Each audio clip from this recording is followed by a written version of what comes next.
നമസ്കാരം. മലയാളി വാർത്ത ഇൻസൈഡിലേക്ക് സ്വാഗതം. ഇന്നലെ രാത്രി ഇസ്രയേൽ ആക്രമണത്തിൽ ടെഹ്റാൻ എയർപോർട്ട് പൊടിപടലമായി. ഇന്നലെ രാത്രി ഇസ്രയേലിനെതിരെ ഇറാൻ ബാലിസ്റ്റിക് മിസൈലുകൾ പ്രയോഗിച്ചു. അതിന് പിന്നാലെയാണ് ഇറാന് നേർക്ക് സമാനതകളില്ലാത്ത ഏറ്റവും രൂക്ഷമായ ആക്രമണം ഇസ്രയേൽ തൊടുത്തത്.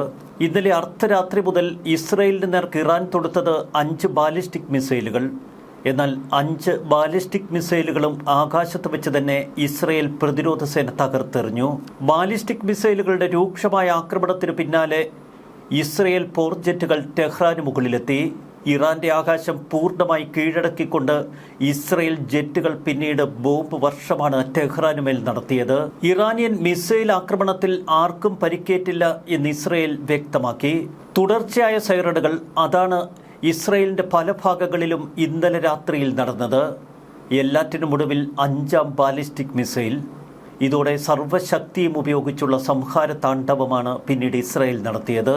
ഇസ്രയേൽ പോർജെറ്റുകൾ ഇറാന്റെ ആകാശത്ത് നിറഞ്ഞതോടെ ഇറാന്റെ ആക്രമണങ്ങൾ ദുർബലമായി. അതിന് തൊട്ടു മുൻപ് ദുബായിലേക്കും മറ്റ് മിഡിൽ ഈസ്റ്റ് രാജ്യങ്ങളിലേക്കുമൊക്കെ ഡ്രോൺ ആക്രമണങ്ങൾ നടത്തിയിരുന്നു ഇറാൻ. ദുബായിൽ ഇന്നലെ രാത്രി 2 സ്ഫോടന ശബ്ദങ്ങളാണ് കേട്ടത്. മനാമയിൽ 1 സ്ഫോടന ശബ്ദവും കേട്ടു. പൗരന്മാരോട് അതീവ ജാഗ്രതയിൽ സുരക്ഷാ സ്ഥാനങ്ങളിൽ തുടരാൻ UAE പറയുന്നു. ആദ്യം മധ്യ ഇസ്രയേലിൽ അപായ സൈറണുകൾ മുഴങ്ങി. തൊട്ടുപിന്നാലെ ജെറുസലേമിൽ, ടെല്ലവീവിലും അപായ സൈറണുകൾ മുഴങ്ങി. തുറന്ന പ്രദേശത്തെ വടക്കൻ കരകളെ ലക്ഷ്യമാക്കി ഇറാൻ മിസൈൽ ആക്രമണങ്ങൾ വന്നു.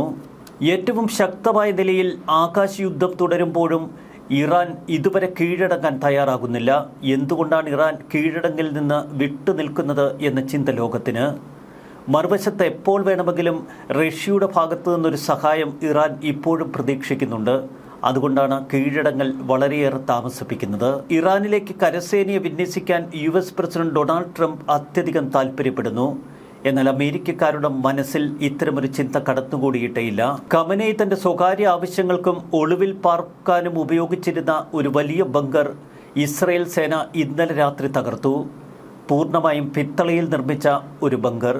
അത്യാഡംബരങ്ങളാണ് ഈ ബങ്കറിൽ ഒരുക്കിയിരുന്നത്. ഖമനേയിയുടെ മരണശേഷം ഉന്നത ഉദ്യോഗസ്ഥർ സുരക്ഷയ്ക്കായി ഈ ബങ്കറിനെ ആശ്രയിച്ചിരുന്നു. ഇറാനിലെ മുതിർന്ന ഭരണകൂട ഉദ്യോഗസ്ഥർ ഉപയോഗിച്ചിരുന്ന ഇറാന്റെ പരമോന്നത നേതാവ് അലി ഖമനേയിയുടെ ടെഹ്റാൻ ഭൂഗർഭ ബങ്കറാണ് വെള്ളിയാഴ്ച രാവിലെ ഒരു വലിയ ഇസ്രയേലി ആക്രമണത്തിൽ തകർന്നു വീണത്. ബങ്കർ തകർത്തതായി പിന്നീട് IDF പ്രഖ്യാപിച്ചു. യുദ്ധത്തിന്റെ ആദ്യഘട്ടത്തിൽ ഖമനേയി രക്ഷപ്പെടാൻ ആലോചിച്ചിരുന്നത് ഈ ബങ്കറിലേക്ക് കടന്നാണ്. എന്നാൽ അതിനു മുൻപ് തന്നെ തന്റെ കൊട്ടാര വളപ്പിലായിരുന്നപ്പോൾ IDF ആക്രമണത്തിൽ ഖമനേയി കൊല്ലപ്പെട്ടു. ഭൂമിക്കടിയിൽ വളരെ ആഴത്തിലായിരുന്നു ഖമനേയിയുടെ സുരക്ഷാ ബങ്കർ. ഇസ്രായേൽ സൈന്യത്തിന്റെ കണക്കനുസരിച്ച് ഏകദേശം 50 ഇസ്രയേലി പോർജെറ്റുകൾ ബങ്കറിന് നേർക്ക് ഏകദേശം 100ഓളം ബോംബുകൾ വർഷിച്ചു. അതിശക്തമായ ആക്രമണത്തിലൂടെ മാത്രമാണ് ഈ ബങ്കർ തകർക്കാൻ ഇസ്രയേലിന് കഴിഞ്ഞത്. ടെഹ്റാനിൽ നേതൃത്വ സമുച്ചയം ഉൾക്കൊള്ളുന്ന കൊട്ടാരത്തിന് കീഴിലായിരുന്നു ബങ്കർ സ്ഥിതി ചെയ്തിരുന്നത്. അതിന്റെ മുറികളും തുരങ്കങ്ങളും ഒന്നിലധികം തെരുവുകളുമായി വ്യാപിച്ചു കിടക്കുന്നു. ബങ്കറിന്റെ വാതിലുകൾ ലക്ഷ്യമാക്കി ആക്രമണം വരുമ്പോൾ വളരെ സുരക്ഷിത സ്ഥലങ്ങളിലേക്ക് ബങ്കറിലൂടെ കടക്കാൻ കഴിയും. ഇറാനിയൻ ഭരണകൂടത്തിലെ മുതിർന്ന അംഗങ്ങളുടെ ഒത്തുചേരലിന് അവർ ഉപയോഗിച്ചിരുന്നത് ഈ സുരക്ഷാ ബങ്കറായിരുന്നു. ഖമനേയിയെ കൊലപ്പെടുത്തിയ അതേ കൊട്ടാരത്തിന് താഴെയാണ് ഭൂഗർഭ ബങ്കർ സ്ഥാപിച്ചിരിക്കുന്നത്. യുദ്ധം കൈകാര്യം ചെയ്യാനും സുരക്ഷിതമായ അടിയന്തര നിർദ്ദേശങ്ങൾ നൽകാനും പ്രത്യേക സംവിധാനങ്ങൾ ബങ്കറിൽ ഉൾക്കൊള്ളിച്ചിരിക്കുന്നു. ഖമനേയി കൊല്ലപ്പെട്ടതിന് ശേഷവും ഇറാന്റെ മുതിർന്ന ഉദ്യോഗസ്ഥർ ഈ ബങ്കറിൽ യോഗം ചേരുകയും യുദ്ധതന്ത്രങ്ങൾ ആലോചിക്കുകയും ചെയ്തു. ബങ്കറിനെ കുറിച്ചുള്ള പൂർണ്ണ വിവരങ്ങൾ കൈവശപ്പെടുത്തിയതിന് ശേഷമായിരുന്നു ഇസ്രയേലിന്റെ ഈ അതിശക്ത ആക്രമണം. ഇസ്രയേലിന്റെ സിഗ്നൽ, വിഷ്വൽ ഇന്റലിജൻസ് എന്നിവ ചേർന്നാണ് ബങ്കറിനെ കുറിച്ചുള്ള മുഴുവൻ രൂപരേഖ പിടിച്ചെടുത്തത്. വർഷങ്ങളോളം നീണ്ട പരിശ്രമം ഇതിനു പിന്നിലുണ്ടായിരുന്നു എന്ന് ഇസ്രയേൽ വ്യക്തമാക്കുന്നു. സൈറ്റ് മാപ്പ് ചെയ്ത് വ്യക്തമായി കൃത്യതയോടെയുള്ള ആക്രമണമാണ് ഇസ്രയേൽ സേന നടത്തിയത്. രൂക്ഷമായ യുദ്ധത്തിനിടയിൽ നിരവധി തവണ ടെഹ്റാനിലുള്ള ഭരണസിര സമുച്ചയത്തിനുമേൽ ഇസ്രയേൽ സേന ആക്രമണം നടത്തിയിരുന്നു. എന്നിട്ടും യുദ്ധം ഏകോപിപ്പിക്കാൻ ഇറാന് കഴിഞ്ഞിരുന്നത് ഇസ്രയേലിനെ അത്ഭുതപ്പെടുത്തി. യുദ്ധത്തിന്റെ ആദ്യഘട്ടത്തിൽ തികച്ചും അപ്രതീക്ഷിത ആക്രമണത്തിലൂടെയായിരുന്നു ഖമനേയിയെ കൊലപ്പെടുത്തിയത്. ഖമനേയി ബങ്കറിനുള്ളിലേക്ക് കടക്കുന്നതിന് മുൻപ് തന്നെ യോഗം നടന്നുകൊണ്ടിരിക്കുമ്പോൾ ഇസ്രയേലി പോർജെറ്റുകൾ ടെഹ്റാന് മുകളിലെത്തി. വെള്ളിയാഴ്ച രാത്രി നടന്ന വ്യോമാക്രമണങ്ങൾ ഏറ്റവും തീവ്രമായിരുന്നു എന്ന് ടെഹ്റാൻ നിവാസികൾ പറയുന്നു.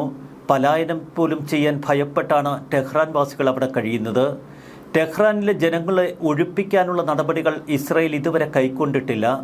എന്നാൽ ടെഹ്റാനിലെ ജനങ്ങളെ സിറ്റിയിൽ നിന്ന് ഒഴിപ്പിച്ചതിന് ശേഷം രൂക്ഷമായ ആക്രമണങ്ങൾ വീണ്ടും തുടങ്ങുമെന്ന് ഇസ്രായേലിനെ ഉദ്ധരിച്ചുകൊണ്ട് ചില അന്താരാഷ്ട്ര മാധ്യമങ്ങൾ സൂചിപ്പിക്കുന്നു. ഇക്കഴിഞ്ഞ ദിവസം വീണ്ടും ഭരണ സമുച്ചയത്തിന് നേർക്ക് ഇസ്രായേൽ ആക്രമണം നടത്തി. പരമോന്നത നേതാവിന്റെ പുതിയ ഓഫീസിലെ acting chief of staff Askar Hijazi ആയിരുന്നു തങ്ങളുടെ ലക്ഷ്യമെന്ന് IDF പറയുന്നു. ഖമേനിയുമായി വളരെ അടുപ്പം പുലർത്തിയിരുന്ന ആളായിരുന്നു ഹിജാസി. ഇസ്ലാമിക് റിപ്പബ്ലിക്കിന്റെ മുതിർന്ന നേതൃത്വ ഘടനയിലെ ഒരു പ്രധാന വ്യക്തി.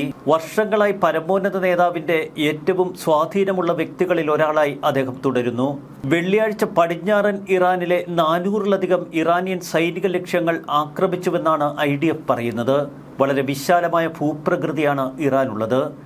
ഒരൊറ്റ രാത്രിയിൽ 50ഓളം പോർജെറ്റുകൾ ചേർന്ന് ടെഹ്റാൻ ആകാശത്തിന് മുകളിൽ അതിശക്തമായ ആക്രമണം ഒരു വശത്ത് നടത്തുന്നു.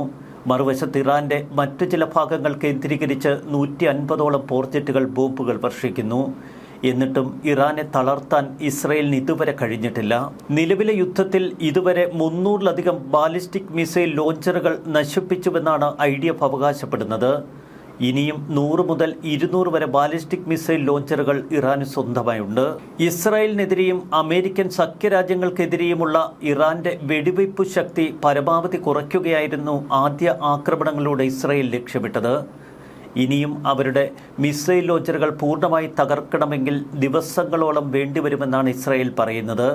കരയിൽ പ്രത്യക്ഷത്തിലുള്ള എല്ലാ മിസൈൽ ലോഞ്ചറുകളും അവർ തകർത്തു.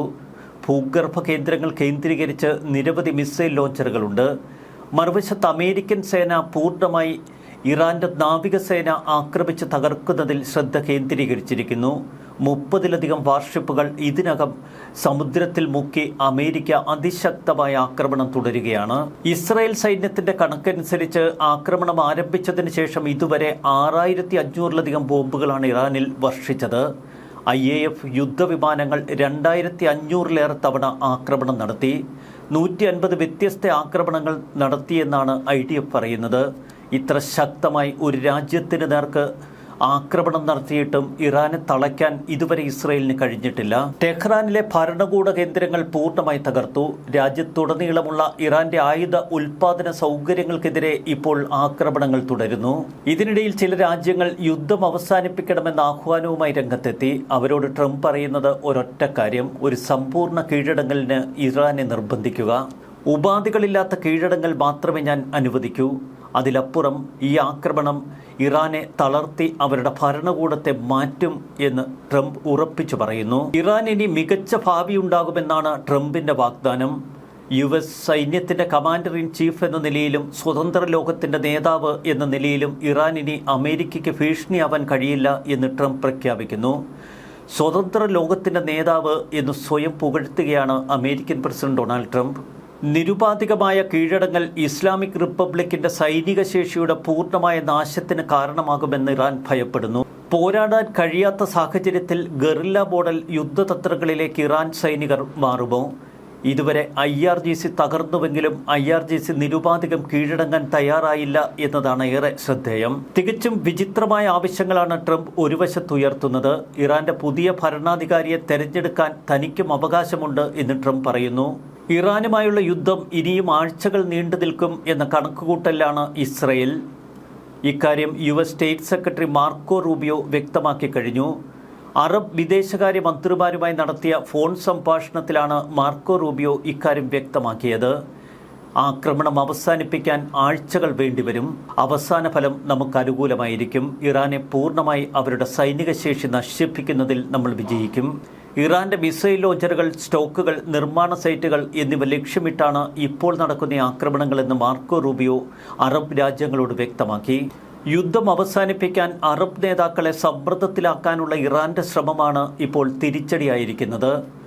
മിഡിൽ ഈസ്റ്റ് രാജ്യങ്ങൾ, പ്രത്യേകിച്ച് ഗൾഫ് രാജ്യങ്ങൾ അതിശക്തമായ കോപത്തിലാണ്.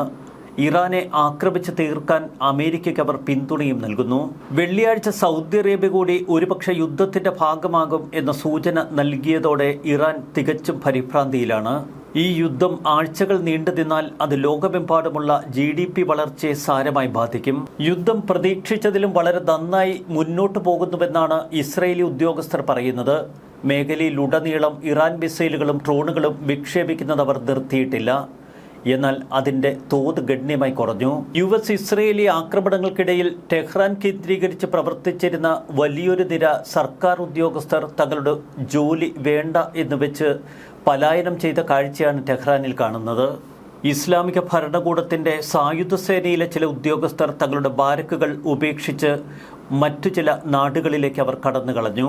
ഇറാൻ സൈന്യത്തിനുള്ളിൽ വളരെ ശക്തമായ ആശയക്കുഴപ്പം പൊട്ടിപ്പുറപ്പെട്ടുവെന്നാണ് ഇസ്രയേലിന്റെ റിപ്പോർട്ട്. ആക്രമണങ്ങൾ ഭയന്ന് നിരവധി കമാൻഡർമാർ തങ്ങളുടെ സ്ഥാനങ്ങൾ ഉപേക്ഷിച്ചു. അമേരിക്കൻ ഇസ്രയേൽ ആക്രമണങ്ങളെ ഭയന്ന് ചില സൈനികർ വ്യോമാക്രമണത്തിൽ പരിക്കേൽക്കുമെന്ന ഭയത്താൽ താവളത്തിന് പുറത്തുള്ള തുറസായ സ്ഥലങ്ങളിലേക്ക് കടന്നു കളയുന്നു. 47 വർഷത്തെ അടിച്ചമർത്തൽ ഭരണം. ഒടുവിൽ ഖമനേയിക്ക് ശേഷമുള്ള ഇറാനിൽ ഭയവും പ്രതീക്ഷയും നിറയുകയാണ് ജനങ്ങളിൽ. ആഭ്യന്തര കലാപത്തെ തുടർന്ന് ജനങ്ങൾ തെരുവിലേക്കിറങ്ങിയ സമയം, അതിനുശേഷം ഭരണകൂടം ഇരുമ്പ് മുഷ്ടി ഉപയോഗിച്ച് പ്രതിഷേധങ്ങളെ തച്ചു തകർത്തിരുന്നു. 7500-ലധികം പ്രതിഷേധക്കാരെ വധിച്ചു. പ്രതിഷേധം ഭയന്ന് ഇറാൻ ഭരണകൂടം സോഷ്യൽ മീഡിയയും പ്രക്ഷേപണ മാധ്യമങ്ങളുമൊക്കെ കർശനമായി നിരീക്ഷിച്ചിരുന്നു. ഇറാനിൽ ഖമനേയിയുടെ കൊട്ടാരം ആക്രമിക്കപ്പെട്ടപ്പോൾ ഇറാനിലുള്ള പലർക്കും അത് ആശ്വാസമായി. ഒരുപക്ഷെ ഈ ആക്രമണം ഒട്ടും അത്ഭുതമുളവാക്കിയില്ല ഇറാനികൾക്ക്. പലർക്കും അവർ കാത്തിരുന്ന ഒരു നിമിഷമായിരുന്നു. ആദ്യ ദിവസങ്ങളിൽ ടെഹ്റാൻ സാധാരണ പോലെ തന്നെ പ്രവർത്തിച്ചു. അതും അലി ഖമനേയി കൊല്ലപ്പെട്ടതിന് ശേഷം. കടകൾ തുറന്നിരുന്നു, തെരുവുകൾ സഞ്ചാരയോഗ്യമായി കിടന്നു. എന്നാൽ നഗരം നിശബ്ദമായിരുന്നു. മറിച്ച് ദുഃഖം കൊണ്ടല്ല, ഒരുതരം ആശങ്കയോടെയുള്ള കാത്തിരിപ്പ്. വർഷങ്ങൾക്ക് ശേഷം അവരിൽ പലരിലും ഒരു പ്രതീക്ഷ കടന്നു വരുന്നത് പോലെ തോന്നി. എന്നാൽ അവരിൽ നിന്ന് ഭയം വിട്ടൊഴിഞ്ഞിരുന്നില്ല. ആക്രമണങ്ങൾക്ക് കൂടുതൽ ശക്തി കൂടുമ്പോൾ ജനങ്ങൾ ഭയവിഹ്വലരാകുന്നു. ഖമനേയിയുടെ മരണത്തിൽ ദുഃഖിക്കുന്നവരുടെ വീഡിയോകൾ സമൂഹ മാധ്യമങ്ങളിൽ നിറയ്ക്കാൻ ഭരണകൂടം പാടുപെട്ടിരുന്നു. ഇറാൻ നിശബ്ദമാണ്. ജനങ്ങൾക്കുള്ളിൽ ഭയം ഒരു വശത്ത്, പക്ഷേ മറുവശത്തൊരു പ്രതീക്ഷയുള്ളവരുടെ നിര കൂടി വരുന്നു. രൂക്ഷമായ ആക്രമണങ്ങൾ ഇസ്രയേലും അമേരിക്കയും തുടരുമ്പോൾ ലോകം നിശബ്ദമായി നിൽക്കുന്നു. പ്രത്യേകിച്ച് ഇറാനെ പിന്തുണച്ചിരുന്ന റഷ്യയും ചൈനയുമൊക്കെ ഇപ്പോഴും തികഞ്ഞ മൗനത്തിൽ. ന്യൂസ് ഡെസ്ക് മലയാളി വാർത്ത ഇൻസൈറ്റ്.